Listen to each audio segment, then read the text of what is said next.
Well, well, well, well, well. Thank you very much.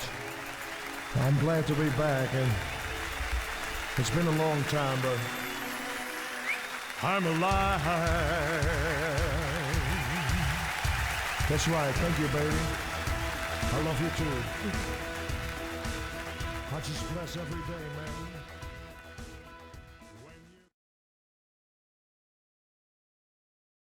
Scouring Memphis and every corner of America, one film investigates the world's most famous urban legend.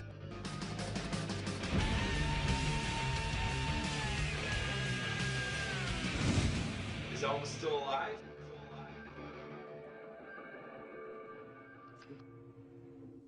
An ambulance brought the king of rock and roll to Baptist Hospital at 3 o'clock this afternoon. His road manager had found Elvis in his bedroom at his Graceland mansion, unconscious. He wasn't breathing. By the time the ambulance reached the hospital, efforts to revive Elvis had failed. Over the years, I've made a lot of good friends, and I think that I think at this time it's going to be better inside of this nice place. I could look out the window now, and I can see a lot like it was meant to be. Some of the time, getting myself back into shape, it's not easy to get everything, done at the same time. There's been a lot of things that have happened, over the years, and I've got to be very careful. I mean, over the years, and I've got to be very careful. He had gone to Hawaii and came back, and now I think he's going back into the business again. I've got to be very careful. I think I know who you are.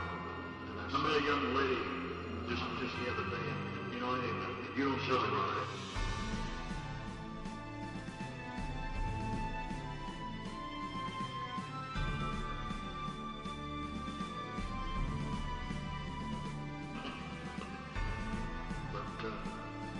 Right then and there, in the supermarket, she started to cry, and I said, "Honey, don't you cry." And the tears just continued to fall, down her face. She put her arms around me and she said, "I feel I know what you've been through." She said, "I'll always love you."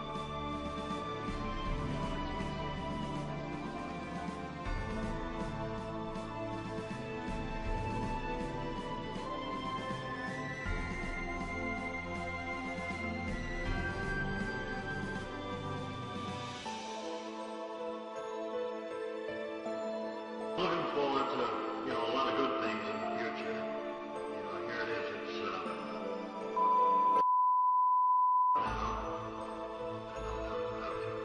Do you ever feel communication with your father? You ever feel a channeling? Some people claim that they feel their father or their mother departed around them. I don't know. We're getting into a hairy, controversial field here, and I'd rather... Yeah, you can feel it or feel it. No, I mean, if I don't want to answer.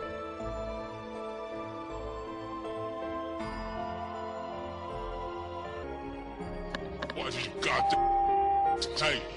I've seen you now. They know who I am. They're gonna find me. They're gonna get me. Oh, Lord. What have I done? Okay. It's time. The world to know that Elvis he's still living. Years on the tape. Be warned.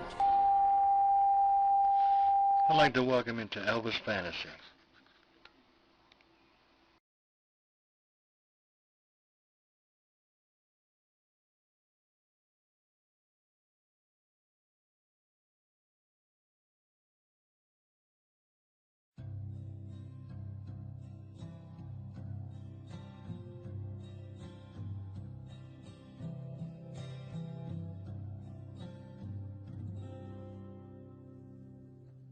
Do you know who I am? Have you any idea who I am? I know it's been quite a while, and it's so good to see you again.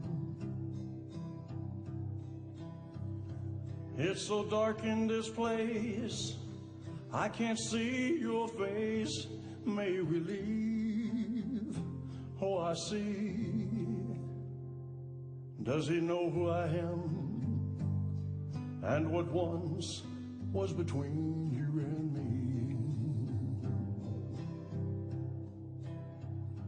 Do you know how I tried? Have you any idea how I tried? Not to keep you inside. Do you know, darling, how much I cried?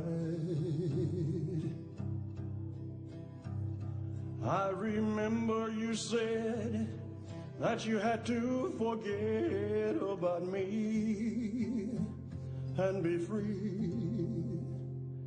Maybe some other time, in some other place, with our love in your heart and a smile on your face, you will know who I am.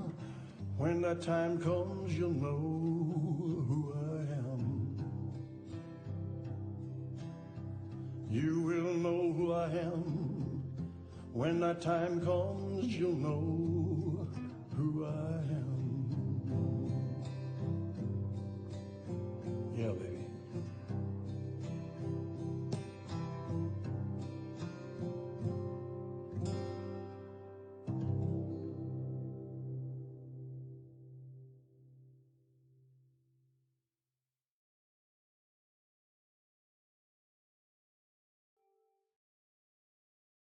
All right, we brought in an audio analyst to find out if the voice on the tape is, in fact, that of Elvis Presley. Have 2 years of sobering Army life changed your mind about rock and roll?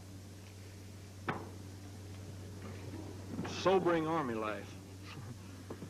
No, it hasn't. It hasn't changed my mind, because I was in tanks for a long time, you see. And they rock and roll quite a bit. I started traveling all over the world, and it's been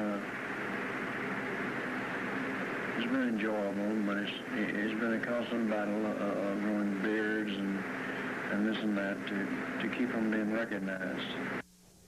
Who was recorded during that 1981 phone conversation? Was it Elvis Presley?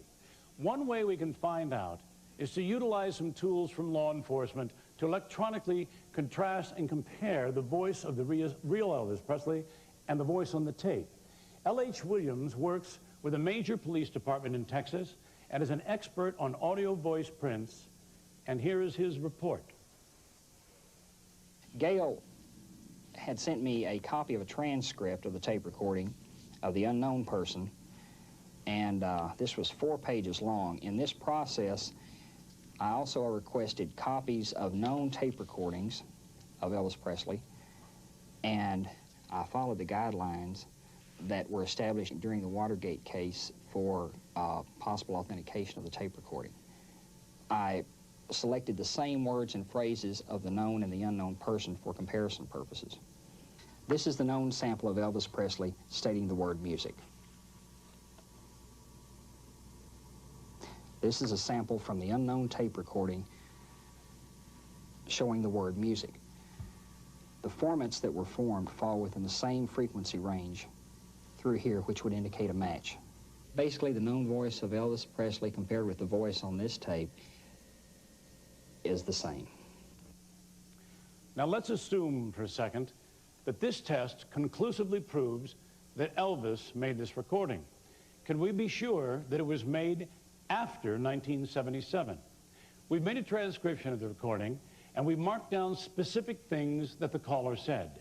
If any one of these comments describes events that happened after Elvis's alleged death, then the argument that he might still be alive is stronger. People ask me all the time where I'm living. And naturally, I can't say, but it's a good place to hide. And there was an island that I had learned about a long time ago, and I guess I always knew that someday I'd probably have to use it. Anyway, I must have spent a year on the island. I started traveling all over the world, and it's been enjoyable, but it's been a constant battle of growing beards and this and that to keep from being recognized. And I guess about 2 years ago, I went to Europe, which is something I've always wanted to do, something I've wanted to do for a long time. I realized that sooner or later, it's probably going to end. You know, I hate to think that it's going to end, but I know sometime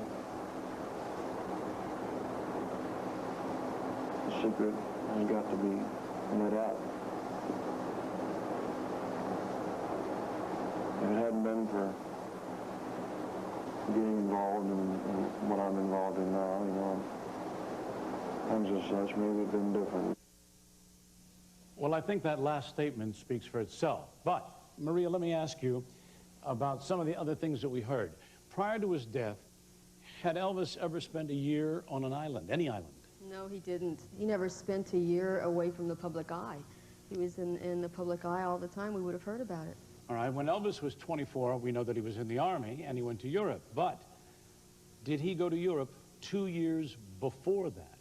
No, the first time he went to Europe was when he was going to Germany in the Army in 1958. Now, so far, we've introduced you to witnesses who believe that Elvis Presley was not really buried in August of 1977. We've also presented evidence that Elvis Presley has been seen on multiple occasions, and perhaps most importantly, we presented what appears to be physical documentation that Elvis has been photographed and recorded. Now, let's make an assumption for a moment. Elvis Presley staged his own death. Why would a man blessed with wealth, fame, extraordinary talent choose to vanish from the public this way? Just who was Elvis Presley? A rock and roller, movie star, devoted father, world-famous celebrity. There was the public Elvis, and then there was the private Elvis. Two of his favorite hobbies were law enforcement and religious studies. Both of these passions may have inspired the chain of events that took place on August 16th, 1977. Before Elvis Presley wanted to be a singer, he wanted to be in law enforcement. By 1970, Elvis had received many honorary and real law enforcement credentials and was convinced that he had unique services he could offer his country. And being Elvis, he decided to get what he wanted by going straight to the top.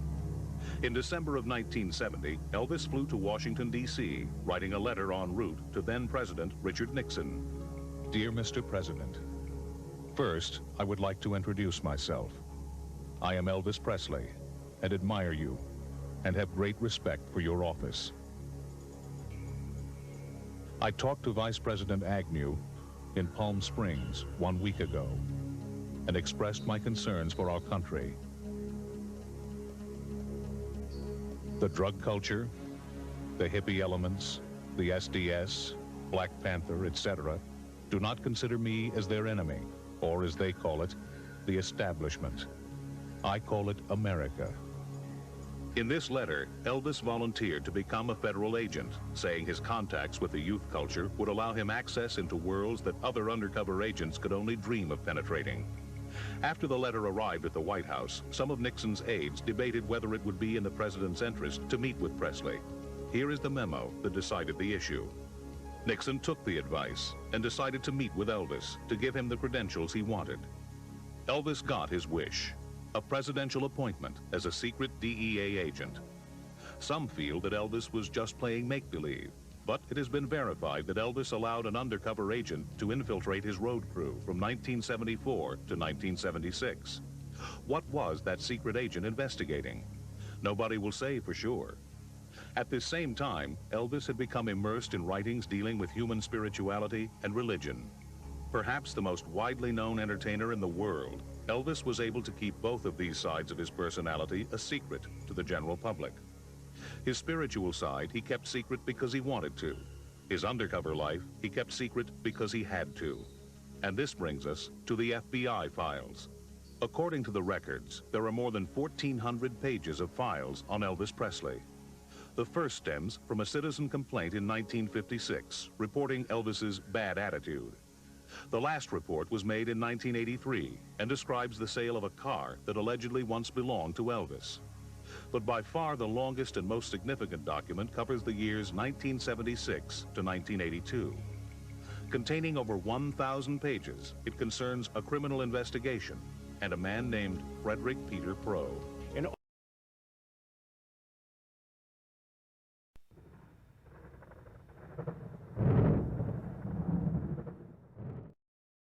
Do you want to know what it is?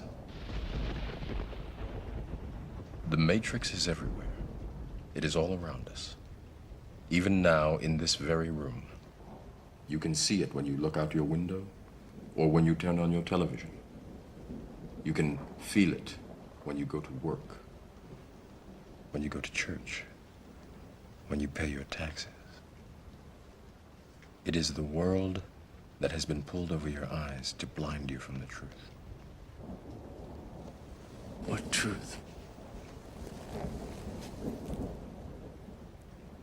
That you are a slave, Neo. Like everyone else, you were born into bondage, born into a prison that you cannot smell or taste or touch. A prison for your mind.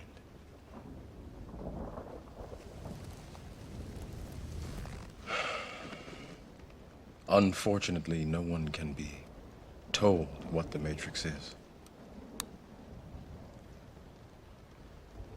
You have to see it for yourself.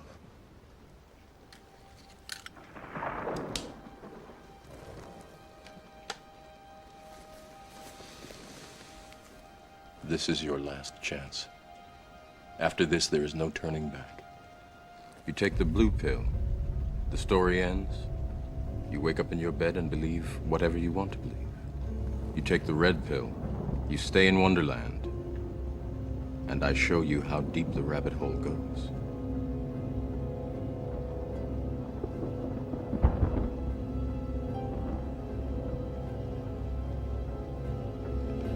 Remember, all I'm offering is the truth, nothing more.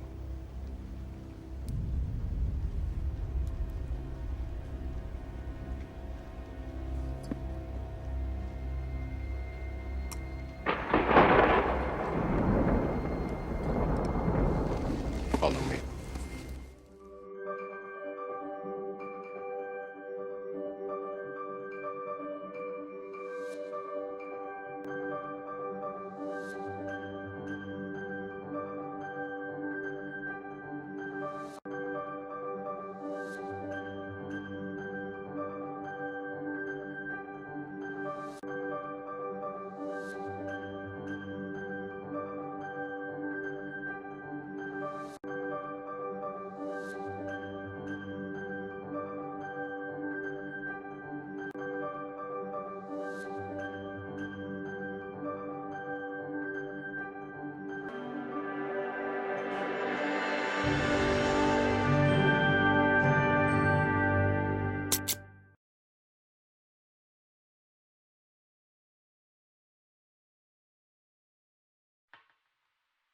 Received a letter today.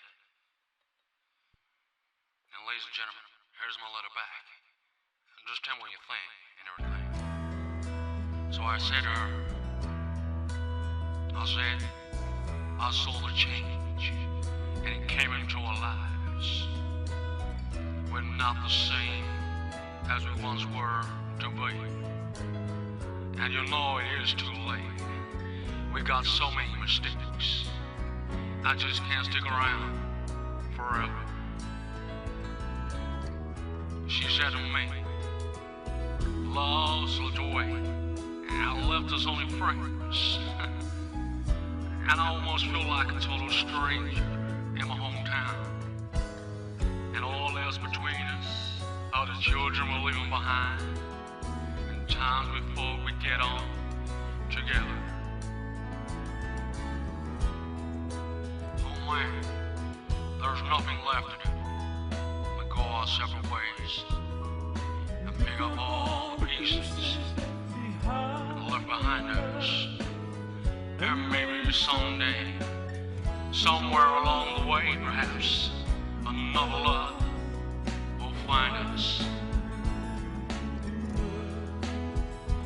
I had to keep telling my son and my daughter things, so I had to say, son, someday when you're older, maybe you will understand. While your mom and daddy ain't together no more. I know, son, that you wanna cry, and baby girl, daddy ain't gonna die. Me and your mommy just can't stay friends forever. So, son, listen to me. There's nothing left to do anymore, son, that I go my separate ways. Son, take it off your mommy and daddy. Look off your mommy for me, boy. Son, I'm going somewhere. Somewhere you can't come with me, son. Just look after your little sister. You hear me, son? My son, you said, Daddy, I don't want you to leave, Daddy. Even if your mommy don't work out and everything, you're still my daddy. Daddy, please. The tears that I can cry when I have to say goodbye will tear my heart out forever. Sorry, son.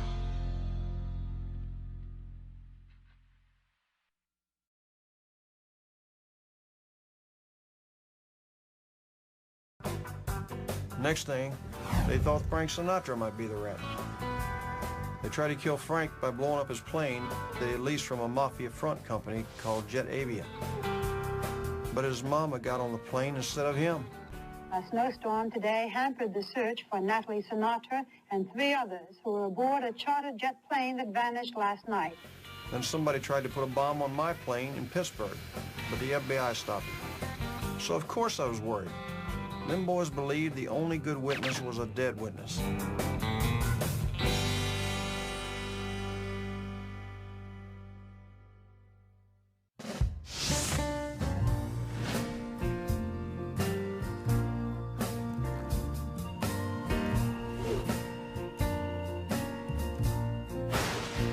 What happened next? In June of '77, the FBI told me my life was in grave danger.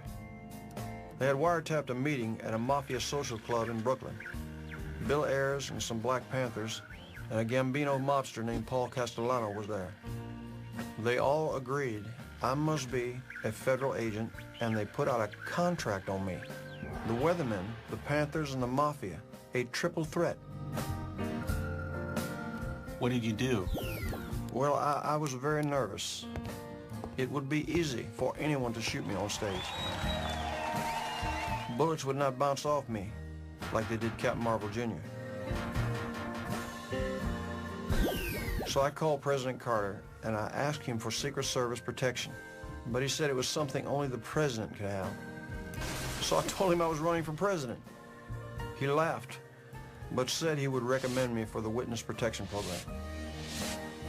But I realized if I was alive, that Lisa Marie and Daddy would be in danger.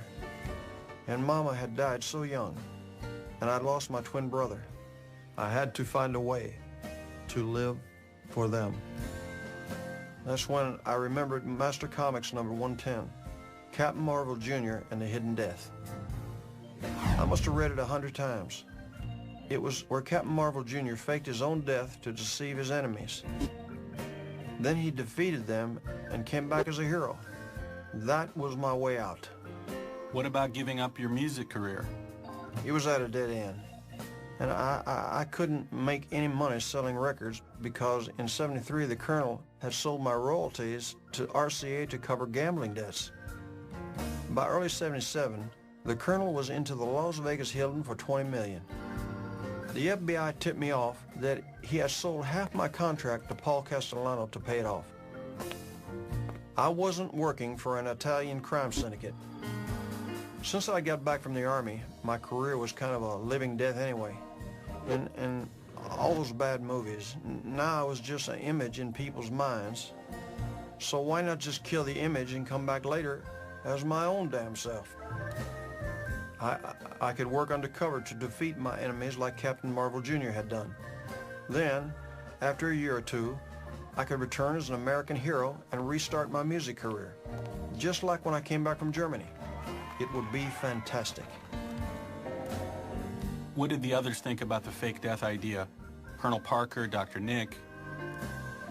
The Colonel said it was a great move, public relations-wise. That it'd be a great way to make money off the fans. You see, the Colonel couldn't control me anymore in life. I was sick of him. I was more valuable to him dead. Dr. Nick said it would help me get off the prescriptions. I had come to realize that just because I was getting it from a doctor didn't mean it was good for me. Today, entertainers admit it, and they go to drug rehab, and the fans don't mind. But you couldn't do it at that time. How did you put the plan together to fake your death? We came up with a fantastic design, just like Captain Marvel Jr. had done. Dr. Nick had a terminal patient with no family who was a big fan, and he looked a lot like me, my height, my age. So Dr. Nick suggested that we let him come to the pool house at Graceland to live. Then, when he expired, we could swap his body for mine. Dr. Nick gave him some cosmetic surgery, got him looking even more like me. What was his name? Roscoe Holloway. He was from Germantown, Tennessee. The only problem was Roscoe was heavier than me. He went about 250 and I was only 170. So I ate a lot of ice cream and fried foods, especially late at night. So we would match up when it came time.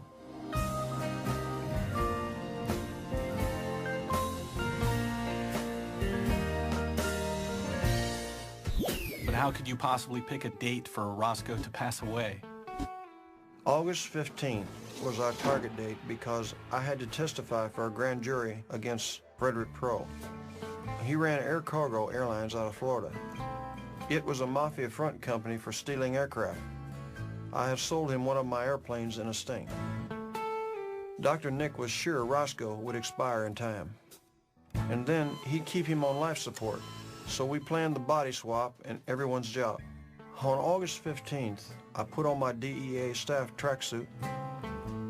I testified for the grand jury. Then I went home. I went to my dentist around 11 p.m. since I wouldn't be able to see him for a long time. Then I got everyone out of the house, my cousin Billy and my girlfriend Ginger. She looked just like Mama when she was young. I called her Little Gladys. We went to play racquetball. At what time? It was around 2 a.m. Once we left the house, Dr. Nick went to the pool house and took Roscoe off life support. Then he and Joe dressed Roscoe in my blue pajamas and put his body in my bathroom closet. Ginger and I went back to the house around 6 a.m. and went to bed. After a while, I told her I was going to read in the bathroom. Then I took a sedative Dr. Nick had given me, and I went to sleep on the bathroom floor. At about 2 in the afternoon, Ginger woke up, came into the bathroom, and saw me lying there. I heard her holler to Joe that I had fainted. So Joe came running upstairs and put on a pretty good show and called 911. Then Dr. Nick came running in.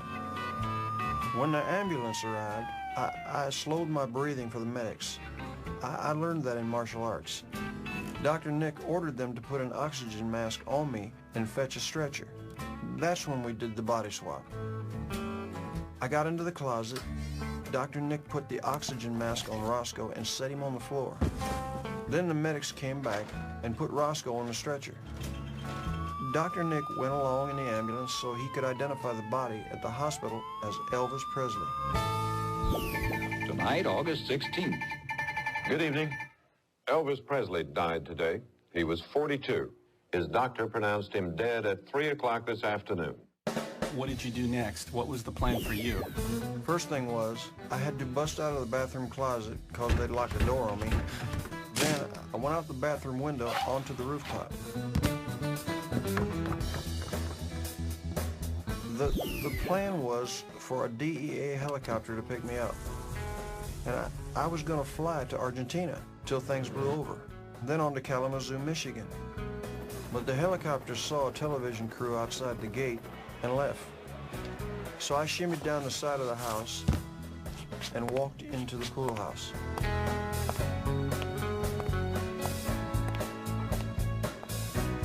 It is a scene in Memphis. Thousands of people milling around outside the mansion where Elvis Presley's body lies. Was it part of the plan to have a public viewing of the body the day after? No, it wasn't. As soon as my so-called death was announced, Colonel Parker got a call from Paul Castellano, who screamed at him, "This is bullshit." The colonel got scared and insisted on an open casket to prove I had died. There were no cameras allowed, but the National Enquirer paid my cousin Bobby Mann to sneak one in. Now, at the public viewing, it was said you didn't look real. That's right. The problem was, as Roscoe got sicker, then being on life support, he lost weight. Well, I had gained weight.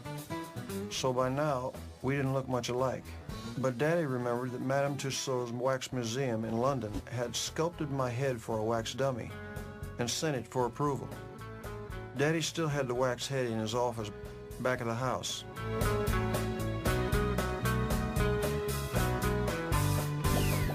So we glued on some sideburns and hair. I thought the hairline was too low. When we viewed the body, his nose looked kind of puggy looking, and his hairpiece, something glued on somewhere. It just didn't look right. I just didn't believe it was him.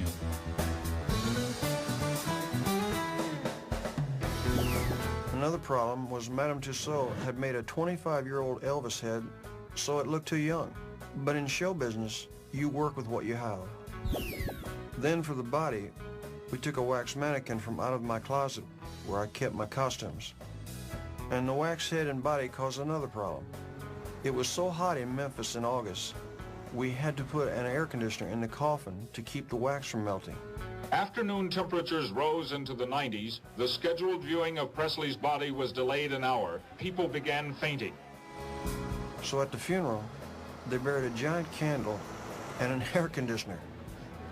It took 9 guys to carry it. It looked a little suspicious. Were there any other major mistakes? Well, Joe was supposed to say I was found in the bathroom, but he mixed it up with an earlier story we discussed that I was found in bed. Well, he was upstairs in his bedroom, and I went upstairs to talk to him. He wasn't breathing when I got up there. Was he lying on the bed? Yeah. Another problem was Dr. Nick had me fill out my death certificate in June. He was supposed to type it up, but his secretary filed the original that was in my handwriting. What about the spelling of your middle name on the gravestone? Why the extra A, A-A-R-O-N, instead of just A-R-O-N, as on your birth certificate? That wasn't a mistake. It was intentional. Who wants to see their name on their grave?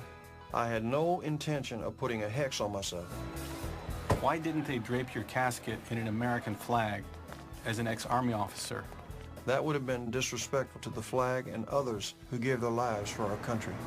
Anything else to add about faking your death? Well, I feel badly to this day because, you know, I know Roscoe was dying, but I suspect Dr. Nick may have finished him off to keep the schedule.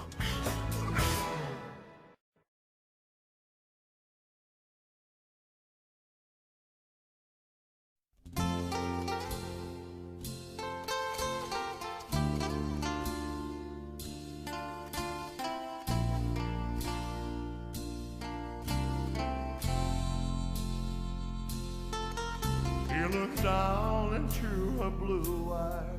and said, say a prayer for me. She threw her arms around him, whispered, God will keep us free. He could hear the riders coming. He said, this is my last fight. If they take me back to Texas, they won't take me back alive. There were 7 Spanish angels in the altar of the sun. They were praying for lovers in the valley of the gun. When the battle stopped and the smoke cleared, there was thunder from the throne. And 7 Spanish angels, they took another angel home.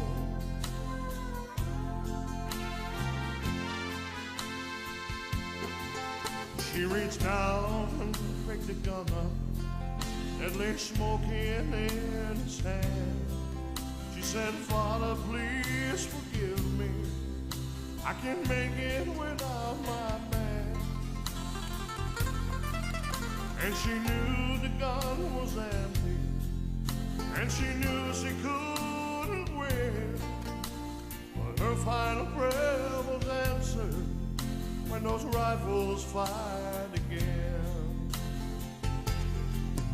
There were 7 Spanish angels and the altar of the sun. They were praying for the lovers in the valley of the gun. When the battle stopped and the smoke cleared, there was thunder from the throne. And 7 Spanish angels took another angel home. There were 7 Spanish angels in the altar of the sun. They were praying for the lovers in the valley of the gun. When the battle stopped and the smoke cleared, there was thunder from the throne, yeah. And 7 Spanish angels, they took another angel home.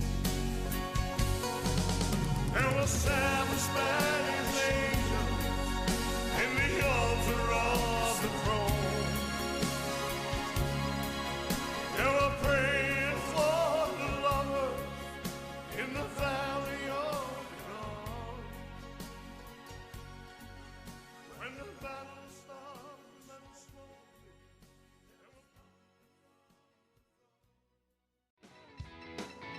oh yeah.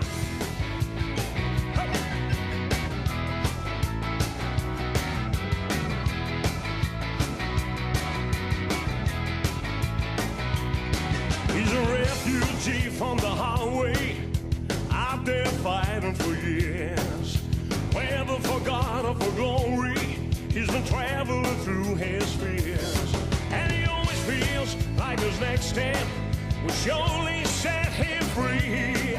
So be kind when he approaches, yeah, 'cause that rebel could be me, yeah. He doesn't know that the road's been dying for so many years.